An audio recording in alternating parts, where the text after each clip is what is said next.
안녕하세요, 김유라입니다. 오늘은 다시 부동산을 생각한다 라는 책 가지고 왔어요.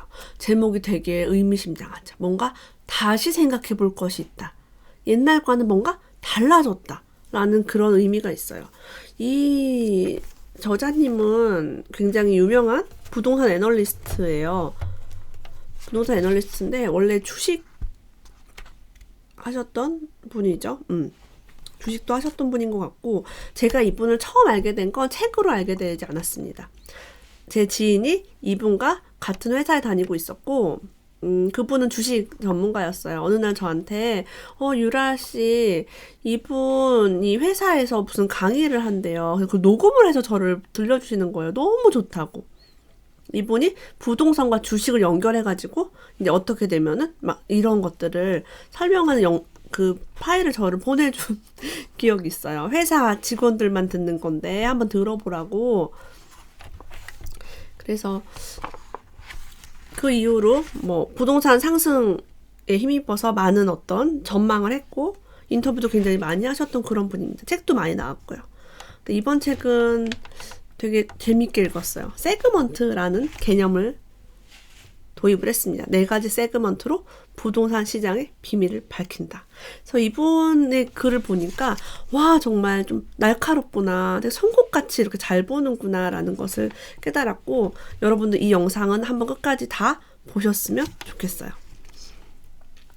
저 개인적으로 돈 되는 정보가 참 많은 책이었다. 당연히 뭐 부동산 책이니까 당연히 돈 되는 정보 있지만 되게 좋았던 책으로 손꼽히고 있습니다. 자, 한번 읽어볼게요. 자, 어떤 분이 이런 말 했대요. 송도에 집을 20채를 산 사람이 있었는데 이런 말 했다고 합니다. 중국은 대국이지만 서쪽에는 바다가 없지요? 그래서 중국 사람들은 바다에서 해가 떠오르는 일출은 실컷 볼 수 있을지 몰라도 바다로 해가 치는 일몰은 본 적이 없단 말입니다.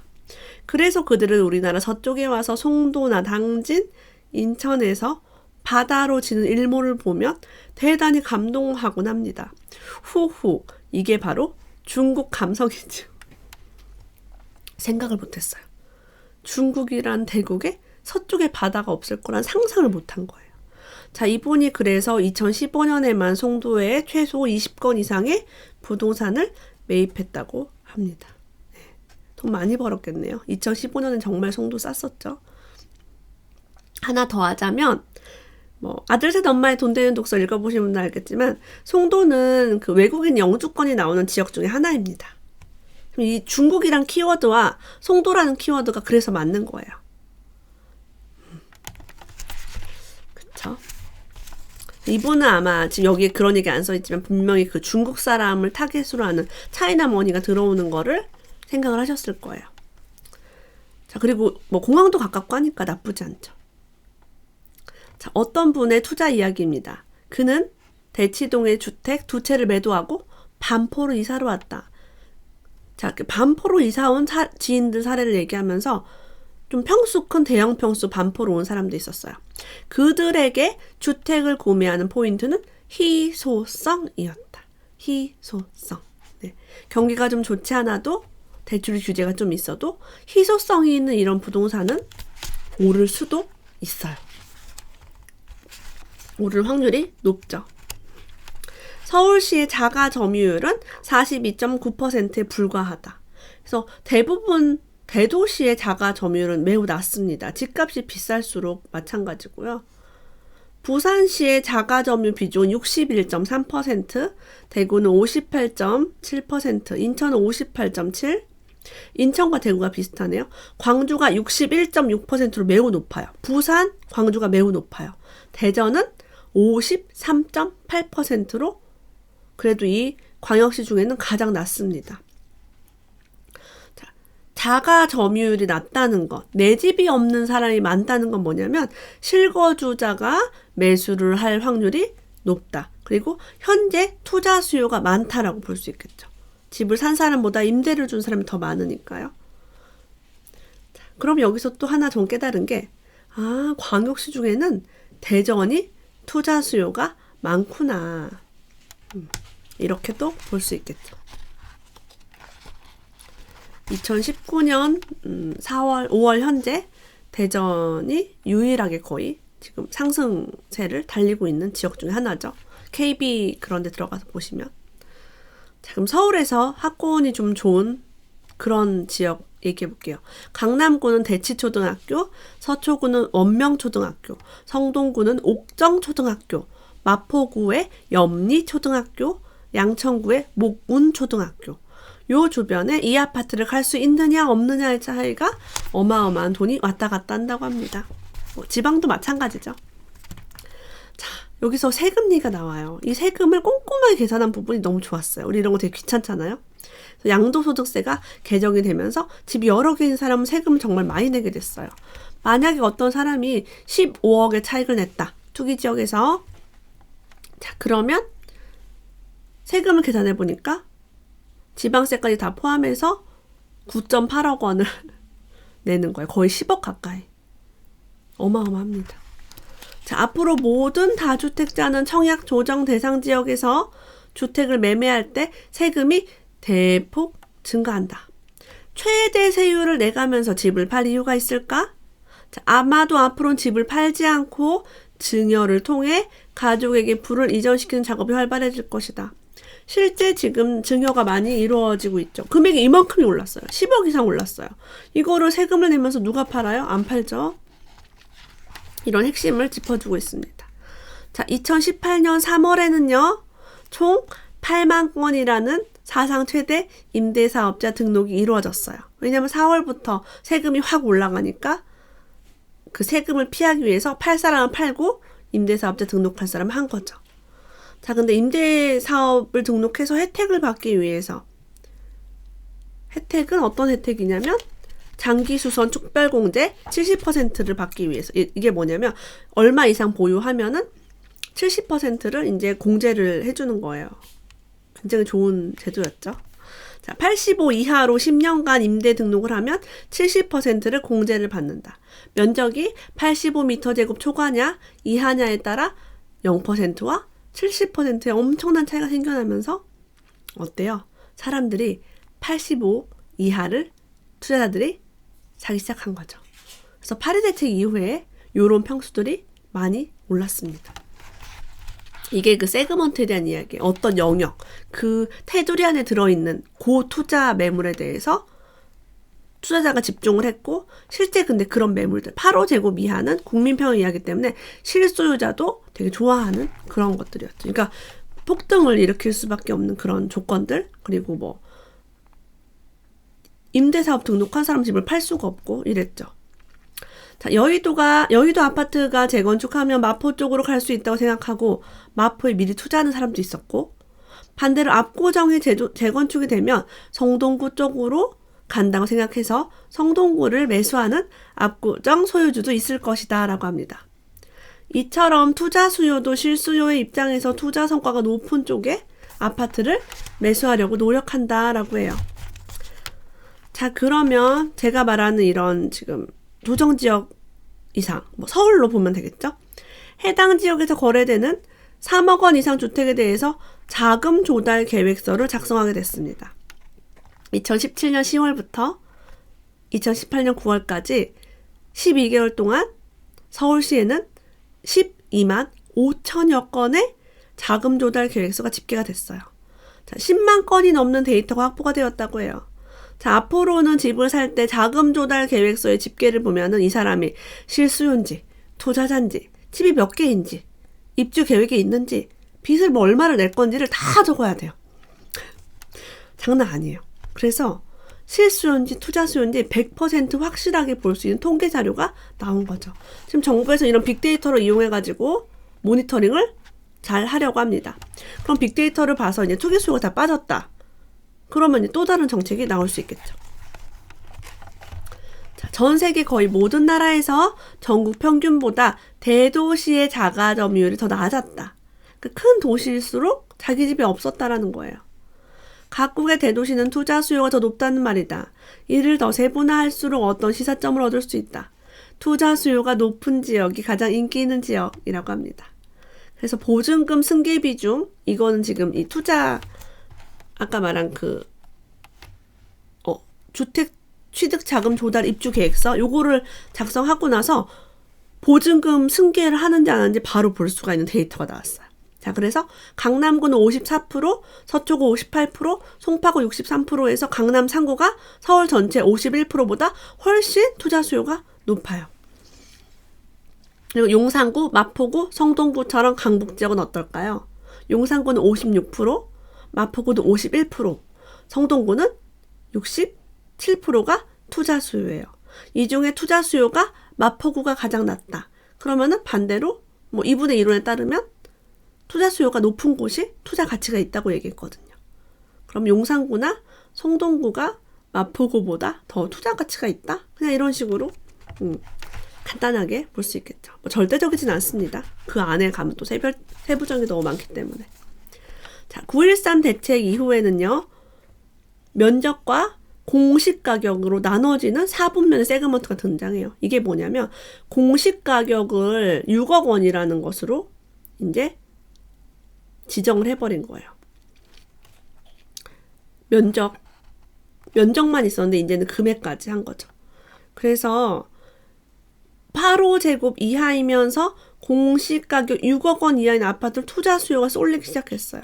그것이 시세 변화로 나타났고 이런 시세의 변화에 입지나 상품권이 설 자리를 잃었대요. 왜냐하면 세금 혜택을 보는 걸 사야 되니까 무조건 6억 이상은 보지 마.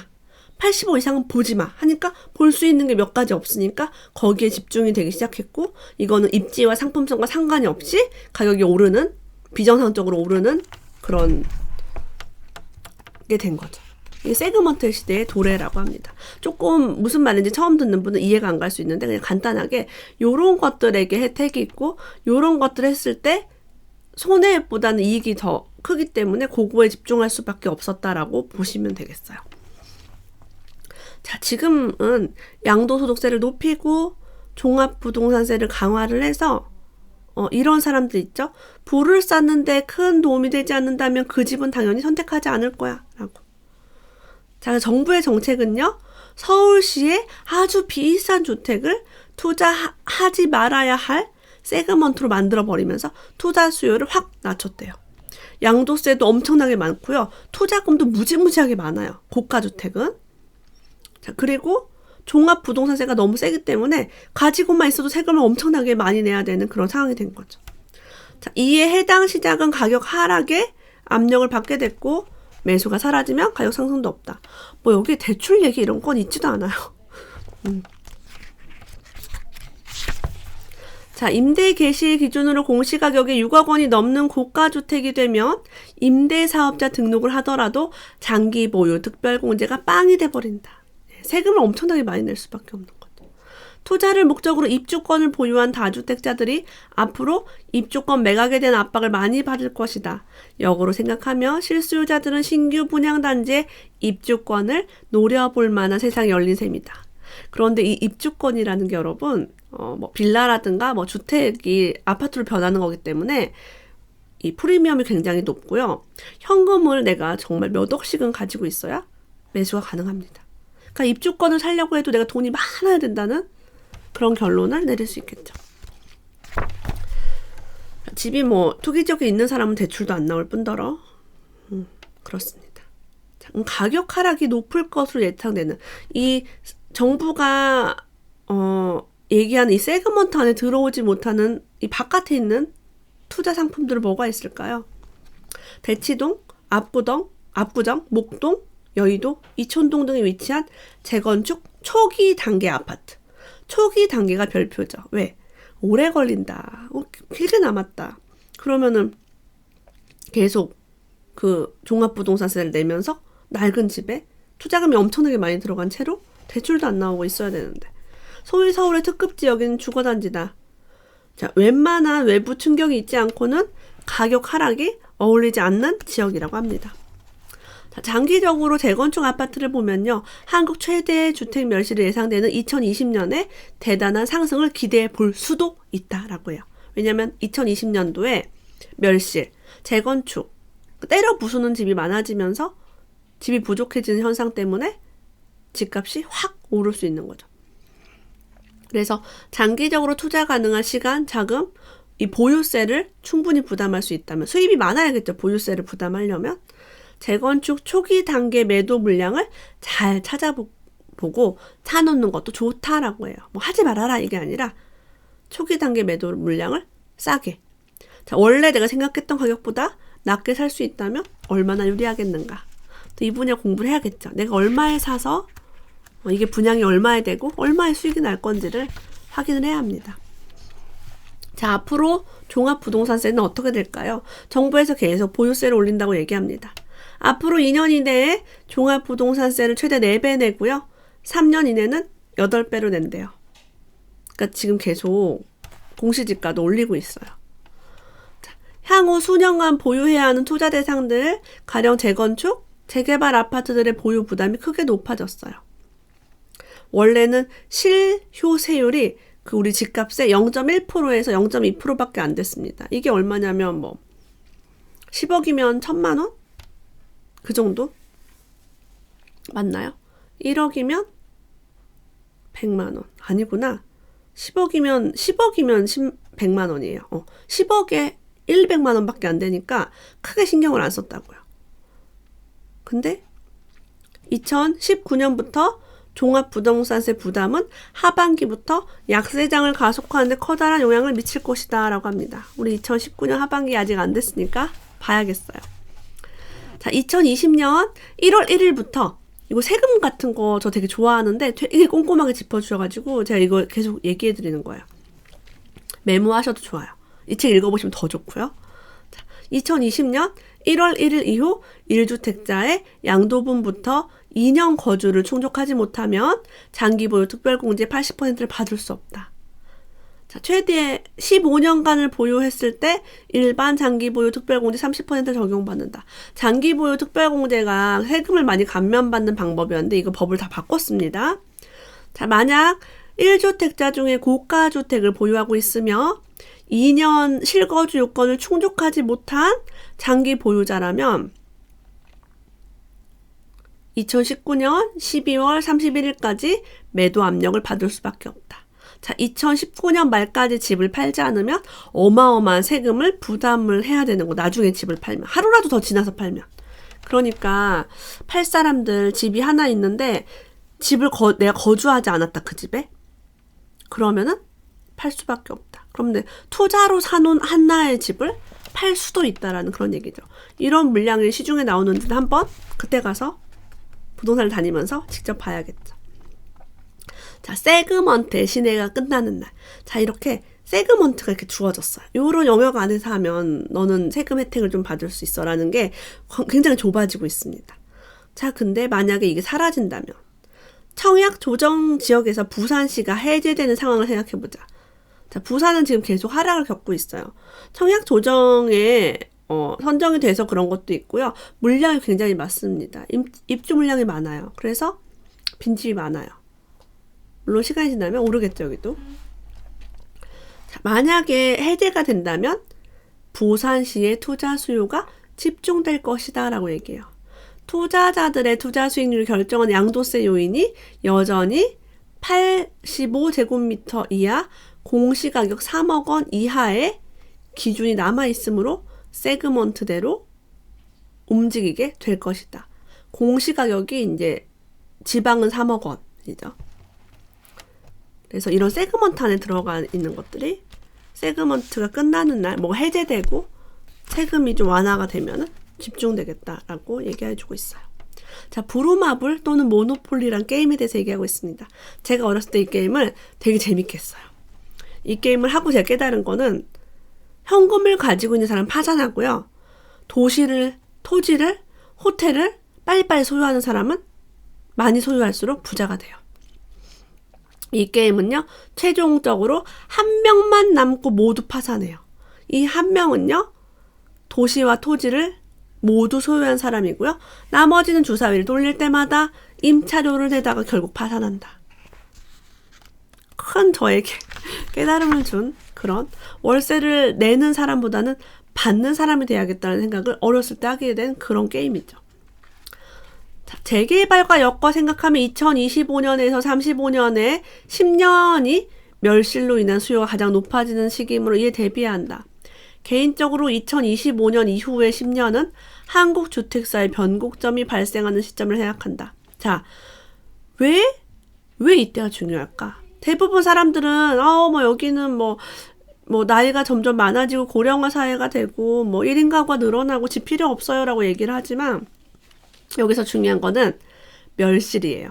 자, 25년 정도 되면요. 지금으로부터 10년이 더 지나버리면 여러분이 알고 있는 많은 아파트들이 썩어가서 살 수가 없게 돼요. 막 물이 줄줄 샌다거나 곰팡이가 생기고 막 노후가 너무 심해져요. 그 얘기를 하고 있는 거죠. 90년대에 지은 아파트들이 다 재건축 대상, 거의 100% 재건축 대상이 되는 그때는요. 집을 지을 땅이 없고 집을 때려 부셔야 되는, 근데 때려 부수는 집들이 층수가 낮은 게 아니라 높죠. 그러니까 5층 이런 거 지금 서울 같은 데는 어지간한 거 지금 다 하고 있는데 5층 말고 10층짜리, 15층짜리 이런 것도 다 재건축 대상이 돼요. 여러분, 한 대 때려 부수면 거기 나오는 그 사람들이 어마어마합니다. 막 몇백 명, 몇천 명 그렇게 될 수 있죠. 자, 그래서 우리나라는 매년 현재 10만 호 수준의 재건축과 재개발 멸실도 제대로 받아주기 어려울 정도로 주택 공급이 역부족인 상태이다. 주택 공급이 부족한지 안 부족한지는 전세 가격만 보면 됩니다. 자, 이때 되면요. 2025년 넘어가면 멸실이 연평균 20만 호 이상으로 올라간대요. 지금보다 거의 2배로 때려 부순 집이 많아지고 그 집이 없이 떠돌아다니는 사람들이 많아진다는 얘기죠. 자, 과연 어떤 일이 벌어질지 예상하기 어렵다라고 얘기해요. 또 여기서 또 봐야 될 거는 혼인 건수가 또 줄고 있고 이런 데이터도 함께 봐야겠죠. 주택 매수 시점에 대해서 이렇게 막 질문이 있어서 여기 답변을 하신 게 있어서 살짝 한번 읽어볼게요. 2019년엔 구매력을 갖춘 무주택 가구에게 상당한 매수 기회가 있으리라 생각합니다. 주택 가격의 조정이 있을 시기는 공시가격이 발표되는 4월 말 이후와 2019년 안에 거주 요건을 갖추지 못한 1주택자 보유자의 매도가 몰릴 수 있는 연말이 아닐까 싶습니다. 라고 되어 있어요. 그래서 이런 말들이 이제 처음 들으시는 분들은 잘 모르실 수 있겠지만 한번 이렇구나, 정말 그런지 한번 볼까? 라고 재밌게 바라보면 괜찮겠죠. 자, 정책의 힘을 굉장히 중요시했고 정책을 되게 세심하게 짚어낸 그런 책이었습니다. 투자자라면 꼭 봐야 하고 실거주자도 한 번쯤 읽으면 좋은 책, 다시 부동산을 생각한다와 함께 했어요. 오늘도 함께 해주셔서 감사합니다. 다음에 또 만나요.